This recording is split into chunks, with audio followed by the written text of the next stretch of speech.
So now, please welcome the official, non-official, non-sponsor of the Savannah Bananas, but a big fan. Please welcome John Fletcher. Welcome to another edition of 15 on Fridays with Fletch. I'm John Fletcher.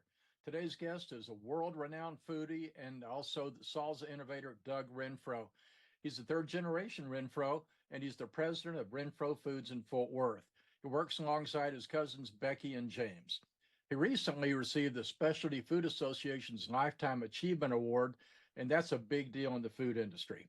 The Renfro Foods website shares that in high school, Doug played the saxophone, the piano, and the marching xylophone. Marching xylophone?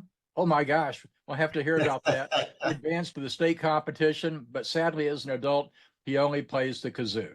Any comments so far, Doug? Yeah, a couple. They didn't have the good sense early on when they changed high school marching bands from military to what they call corps style, where they make designs and things that after about 2 years, they realized it's probably not good to carry an 80 to 100-pound mallet thing around you when you march. So now they just put them on the sidelines and they get to stand up and play. But I actually had to march around. The good news is they had no music for that position, so I got to make up all my own parts. Okay, that's great. So you were playing solo the whole time. That's cool. So tell us about your entrepreneurial spirit has led you to be a leader in the salsa industry. Where is Renfro Foods ranked in the overall salsa category? There are over 600 brands tracked in the US, believe it or not, of salsa. We're currently number 8, I believe. And I tell people if we doubled, we'd be number 8. So don't get too excited. The big ones are big. But as you know, we also I can't name names, but we also manufacture salsa for dozens of other companies. Since we have a factory, we want to run as much through it as we can. Right. I believe, as you were telling me a while back, about half of what you do is for other people's names or for food service. Right. Yeah, it's closer to 2/3 now. That part's been growing nicely. And what's nice about it is we don't have to pay the marketing and advertising for those brands. That's great. You don't have to pay the shelf space either. So that's beautiful. Right. And you're the #1 gourmet salsa. Tell us about that. Well, we're the largest independent that's still family owned, which I think is cool. And you're correct. When I came back from corporate life 33 years ago or so, we had mild, medium, and hot picante and green taco sauce. And that was our entire Tex-Mex platform offering. And we were kind of stymied in trying to expand. So we came out with black bean and habanero, which back then was super exotic.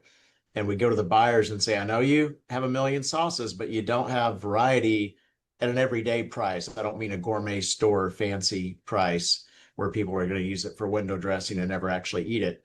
And they started saying that they liked what we had and it was a good idea, which we were making it up. So that was nice. Then we eventually expanded into peach, chipotle, corn, tequila, craft beer. So we've gotten to be known in the industry as flavor innovators. And many other companies come to us now, large companies, and ask us, what should we do with salsa? And we create things for them. We can work with them. As long as we get paid, we're good. That's great. And one of my right here is Mango Habanero salsa. Tell us where that fits in the spectrum. That is actually now #1 of the Renfro items. Part of my job, I tell people I'm cursed to have to eat at the nicest restaurants in the nation to see what condiment trends are. And I'll see things that we can't come out with for 5 years. So I had a mango habanero chutney on halibut at a white tablecloth restaurant a million years ago and sort of filed it away. That was a really good profile. About 5 years later, we came out with our mango habanero salsa, which was the first such combination on the general market. Now, of course, it's everywhere. But even some of the family didn't think it was a good idea. And thankfully, it was. It was very delicious. And I always point out, by the way, most of my ideas are bad. You get lucky every once in a while with a good one. Well, so tell us about the exploding salsa that you had in the research lab.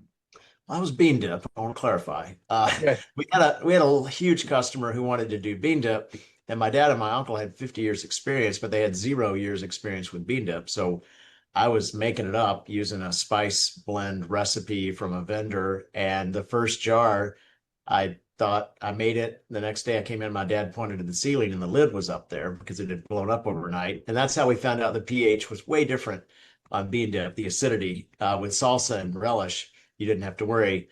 With bean dip and cheese sauces, as we later got to be experts on, you have to acidify it way more than you would a naturally acidic item. And it's like the bean dip and cheese sauce you would make at home. Those would be illegal to put in a jar on the shelf because it would grow stuff, to be technical. Well, and also you do some fun things at trade shows. Tell us about your wearing your Royal Canadian Mountie outfit. Well, we were trying to make a name for ourselves in Canada to really grow.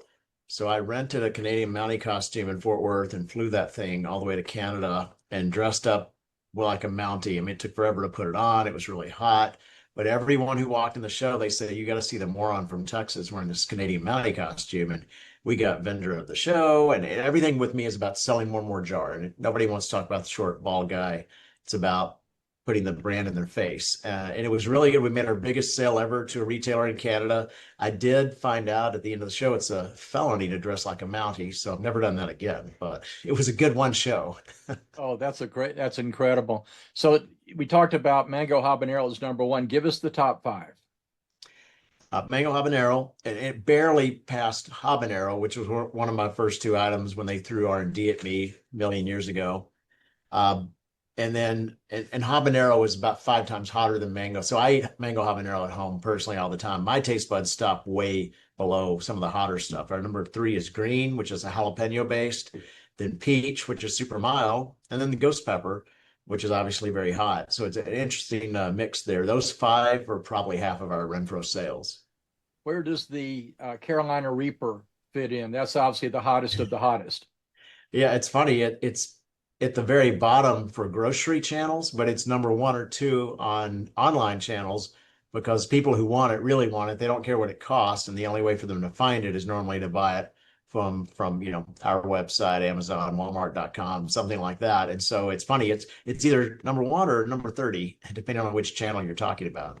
Well, and I've seen people on YouTube doing some crazy things with some of your hottest flavors. Tell us about those. Yeah, what's fun is if you go to YouTube, it's fun and a little scary. If you go to YouTube and put in Renfro ghost pepper, Renfro habanero, pick one, there are all these videos of people like betting their friend $200 they can't drink the whole jar and not have any milk in between, or all kinds of things that we had nothing to do with, but they're funny.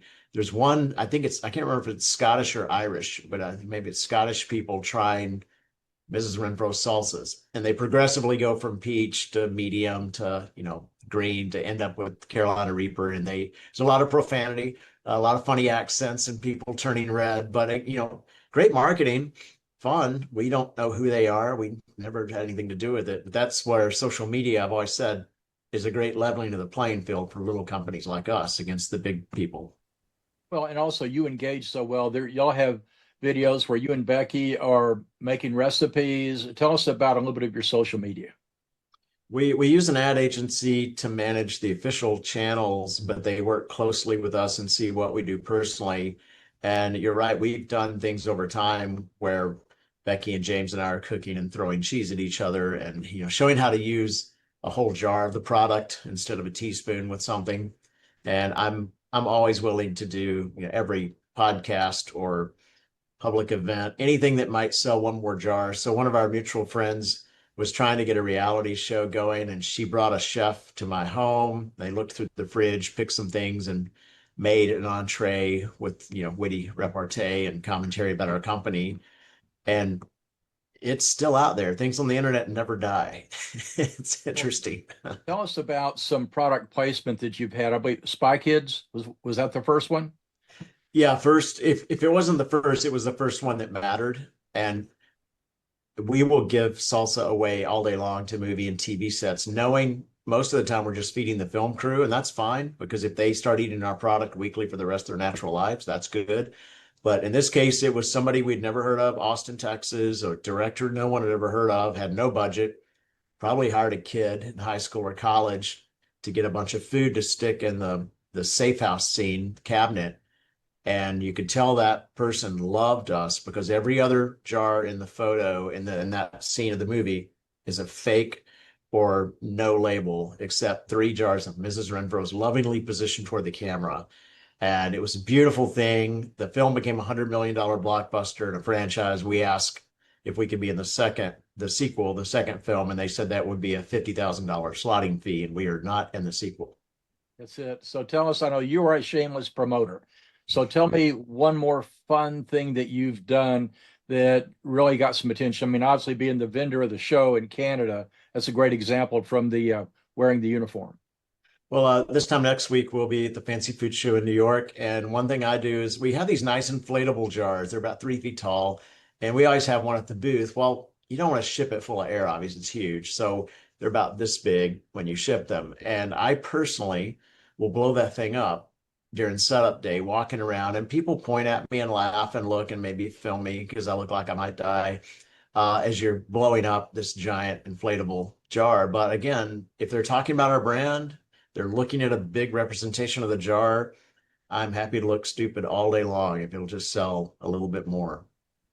And you're a member of the Texas Department of Agriculture's Go Texan program, and you've received funding from them to help promote. Tell us about, I know you like to use local vendors whenever you possibly can. We do. We often demo with some chips that are made in Las Colinas, Social chips.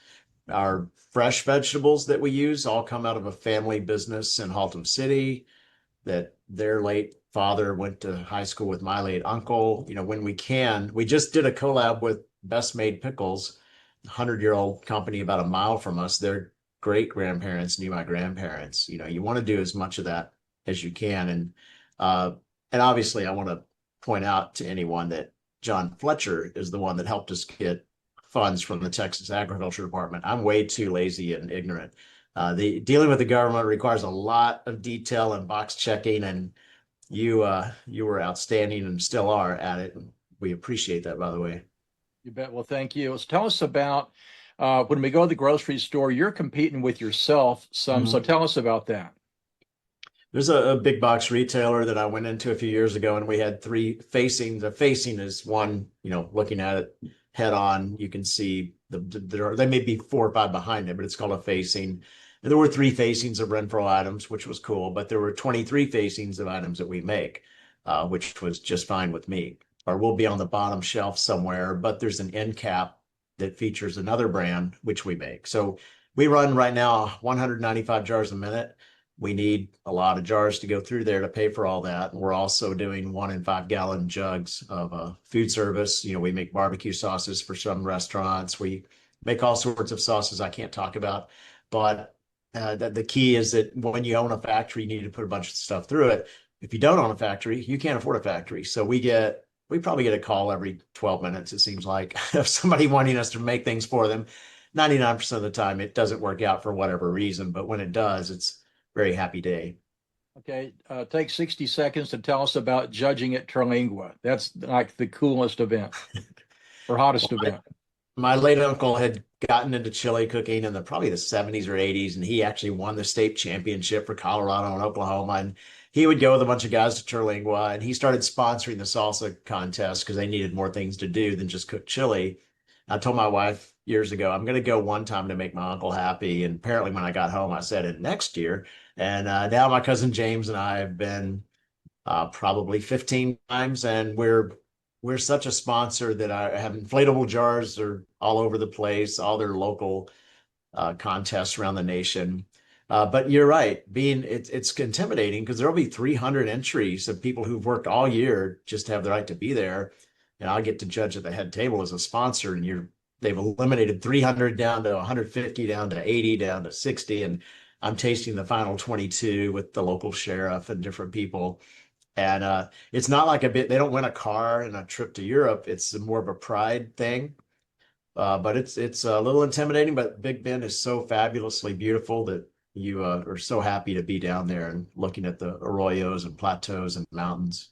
That's great. Well, you've been watching 15 on Fridays with Fletch with Doug Renfro. Here's his salsa right here. There's the Mango Habanero. And so he's the president of Renfro Foods in Fort Worth. Doug, I appreciate you coming on and saying some nice words. Plus, I'll take the lifetime supply of Mrs. Renfro's salsas. But join me next week for 15 on Fridays with Fletch. Thanks for coming. Thanks for letting me play.